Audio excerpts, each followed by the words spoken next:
Reportagem do programa Canal Aberto aqui na MA 020, mais precisamente, Avenida Najib Aikel, em frente ao Alto Posto UFC.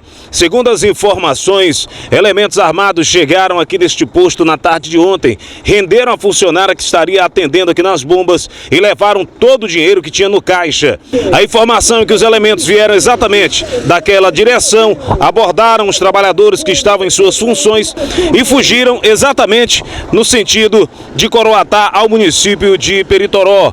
Segundo algumas informações que nós conseguimos receber, tais funcionárias já se dirigiram à delegacia de Polícia Civil para repassar as informações aos agentes policiais para que as incursões comecem a ser realizadas a fim de prender esses elementos. Você confere um vídeo que foi enviado à nossa central de jornalismo que mostra o exato momento da ação desses elementos. Até o fechamento dessa edição, não há outras informações a respeito deste caso. O que se sabe é que a polícia investiga. Com imagens de Daniel Oliveira, Alain Amorim, de volta para o Ronda Policial e o programa Canal Aberto.